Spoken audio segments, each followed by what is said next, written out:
Okay, I'm going to talk to y'all. At the same time, I'm going to try to talk to that camera back there in the corner. So if I make eye contact back there, you know why. COVID has been crazy. I can't wait till it's over.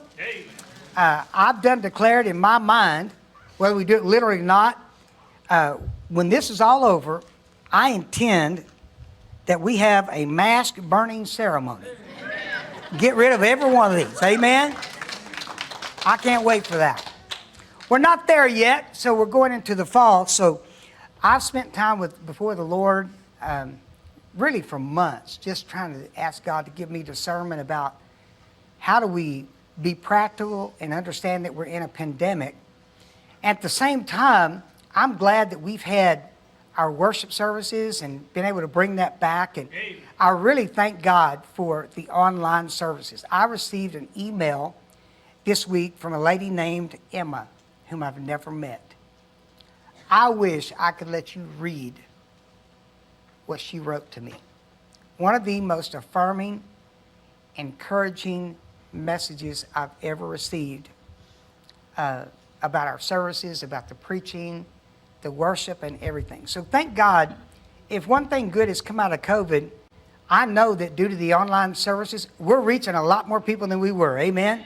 Their lives being encouraged, and it's so exciting to see that. Having said that, there's nothing like being here. And I hope and I pray, and I'm going to preach, and I'm going to foam at the mouth and do everything I have to do to sell the case that while I thank God for online services, there's nothing like being obedient to not forsake the assembling of yourselves together with God's people. Nothing can take that place. You don't get those relationships online. You get them face to face by being here. Having said that, after prayer and really the last month meeting with our leadership team, I want you to take your bulletin because I want us to enter the fall and just take a step of faith here. And so if you'd look at that section that says looking ahead, of course, this coming week we'll experience the first day of fall, and I've told you guys this is my favorite time of the year. I want us to view October the 4th, the first Sunday in October, and I want to call it Back to Church Sunday. We think about back to school, and I'm being honest with you, I'm being practical. If our kids can go back to school, if we can sit in the bleachers on Saturday and watch them play football, we can come back to church. Amen? Yeah. We can come back to God's house. Yeah, and I want us to do that. Now then, being the wise shepherd that I am, I know Baptists. And I know they love to eat.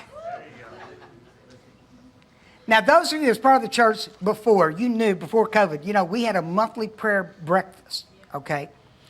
And I had conversation with our man, Brother Steve Lamb back here. Can we give that man up for making breakfast for us? Man, and his team, they are amazing. He and I had conversation, and he came up with a brilliant plan. And I told Daryl that the other day. Daryl said, you mean Steve Lamb came up with something brilliant? That's about time. It's amazing. No, Steve will love you. But he and his team, his mom and dad, Brett, are so faithful, man, to do this breakfast every month. And so we got to having some conversations. So you'll notice that on October the 4th, we're going to have what I want to call it the celebration breakfast. Now notice that's going to happen at 9 o'clock, from 9 o'clock to 10 o'clock, to kind of help motivate us to come back and launch us back into the fall. We're going to have breakfast that Sunday morning at 9 a.m. It's going to be right here in this room. We're going to break this down, set this up into a banquet style, and when we're done, you're going to help us clean it up and get ready for service, okay? That's going to happen from 9 a.m. to 10. Also told Steve, it seemed like a lot of times when we were doing our breakfast before, we would have it on the third Sunday of the month, and a lot of people would just forget that. They'd go like, well, is that the third Sunday or the fourth Sunday? I really can't remember. And sometimes people wouldn't come because they forgot about it. I want to make it simple for the Baptists. Every first Sunday of the month, moving forward, from 9 a.m. to 10 p.m., 9 a.m. to 10 a.m., it's not going to be that long of breakfast. a 1 hour breakfast, 9 a.m. to 10 a.m., first Sunday of every month, is always going to be celebration breakfast. Now, you know what I believe? I believe in even dumb Baptists can remember that. They'll remember the first Sunday of the month, we putting the food in the trough. Amen? Going to happen every first Sunday of the month to make it simple to the remember. Okay. On that date also, I'm going to begin our kids' Christmas play practice. And then from October the 4th through the 15th of November, Miss Mary is leading us to do a drive, and the youth here are doing a drive as well. And out in the lobby, you're going to see around Miss Deborah's fall display, there are some baskets. And we want you to help Miss Mary and then with Manor House make some Christmas baskets to give to seniors. And they put stuff like small bottles of hand sanitizer, tissue. Miss Mary, can you tell us any more stuff that you want in that? And you're going to have to come up here. I will not hear you. I'm sorry. Or someone's going to have to relay. What all do they need to bring from Manor House with that? They need to bring anything that you would give to your seniors. Sugar-free candy, socks, gloves, combs. If you're not hearing anything you would give to a senior, sugar-free candy, socks, what else did you say? Combs, scrub brushes. Okay, so we're going to be a team and do that fundraising for Manor House. Okay, repeat that again, being you have that. Okay. Well, you can just bring anything that you would give to your senior in a nursing home, like the scrub brushes. Is that on? Is it on? There you are. Now say it again. Now I'm on. No, we'll say it again. And I hate these masks, so I'm really having a hard time. Scrub brushes, the little loofahs, sugar-free candy, socks, little warm little babies. You only sing like the teenagers? Anything like that. Fundraising? Tree ornaments. Anything they could, celebrate Christmas with. Anything that y'all would think of. Doesn't matter how much. If you don't want to go shopping out in the pandemic, you can always donate money. They'll get that money to me or Joni, and we'll go and do the shopping for you. So if you just want to give us a donation, we'll go ahead and do that shopping for you. We're going to make bags. The Children's Church usually helps us, but they're with Shakira dealing with what she is with Stephen. I'm going to try to make those, so anybody that wants to help me put those sacks together is welcome. And when we get it all together, we'll lay it out in the classroom and we'll get it all put together into sacks. And then we deliver it to Manor House. Okay. Y'all want to say something about what you need for the youth in that fundraising? I'm pulling this thing down. Okay, so in October, we're kind of trick-or-treating for cans and, box foods and different things like that. So I know during COVID, we all stocked up, y'all. So bring a few extra, up here, your green beans, your corn, whatever you want to bring up here. And you can put them in the office right there on the floor. There's like a big old pile. So we're just going to start it right there till we figure out where they're going to go. Very good. Okay, then for you adults, we are going to bring back on October the 7th, on the first Wednesday night in October, we're going to bring back the adult Bible study.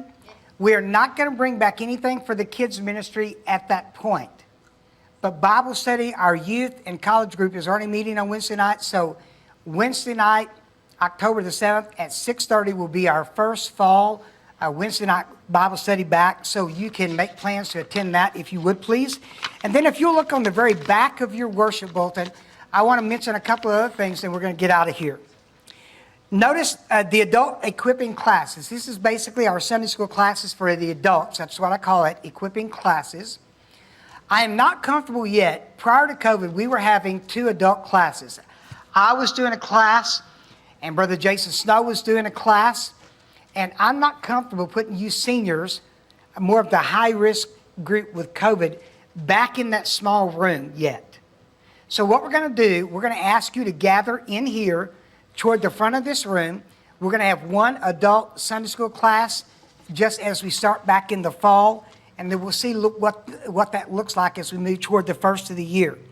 That will start on October the 11th. So we're not doing Sunday school on the 4th. We're doing breakfast, but that next Sunday we'll start back with Sunday school. We'll also start our children's churches on that Sunday as well. Would you notice, if you've been a part of the church, we used to do Sunday school at 9:30. You notice now it's going to be at 9 a.m. Why am I leading us to do that? I'm leading us to do that because by continuing the online service at 10:30, with Jeremy and Heather involved in teaching, David Mundy helps in the sound booth, involved with teaching our youth. If we let Sunday school out at like 10:15, they do not have time to get in here and get that ready for us. So getting the service started on time is got to be a priority with being online. So to help with that, you're going to get out of Sunday school at 10 o'clock. We're going to start at 9, end at 10. You say, what are we going to do with that 30-minute interim? I want to bring in as a value something we've never done that I really think is a huge thing. I want us to start doing what I'm going to call the 10-10 prayer time. That means 10 minutes after 10, we're going to gather in this room, and I want to ask you a very honest question. How many of you, especially when you had small kids and you were getting ready to church, just to try to get out the door and get to church, by the time you got to church, you were already in the flesh? Can I have a witness? Come on, be real. You was already kicking the cat, cussing the dogs. Just keep it real. You were in the flesh before you even got here to go into worship. So there's a verse that I found in 2 Chronicles chapter 12, verse 14, and it speaks to the fact that there's this one man, Rehoboam. It says that he did evil in the sight of the Lord because he did not prepare himself to seek the Lord. And I wonder sometimes, how much more dynamic could our worship services be if we entered that worship service already right with the Lord? I think there's a huge value saying, let's come together at 10:10. Let's do the 10:10 prayer time. So after Sunday school, you'll be gathering here. We're going to pray for 10 minutes, and by 10:20, we're ready to welcome our guests. And your preacher is very shrewd and strategic. That also means that Baptists, when we used to let out of Sunday school, we'd have half the congregation out in the lobby visiting, and music was already starting at worship time. This way, I've captured you at least inside the room at 10:10, and by 10:20, we're done praying. At least you're in the room. Now, I can't keep you from leaving the room, but I'm hoping you will stay in the room so we can start at 10:30, the online service, okay? Hey, I am so excited about the fall and some of these adjustments. So the thing I need you to help me with immediately, I want to set a goal that on October the 4th, it is Back to Church Sunday. Now, we will still have some people that don't still get comfortable. They don't go anywhere else. We want to respect that. But I want you to help me to invite as many of our own people to come back to church on October the 4th. So that immediate goal is, let's try to fill this room up so much that we'd have to ask some people to sit out in the lobby. I want to see this place packed on October the 4th, Back to Church Sunday, and you come with us for celebration breakfast at 9 a.m. that morning. Okay? If all of that sounds good to you, say amen. Amen. If that does not sound good to you, I'll meet you out back after we leave. And we'll have prayer together. Okay. Hey, God bless you. You're dismissed. Thank you for being here today.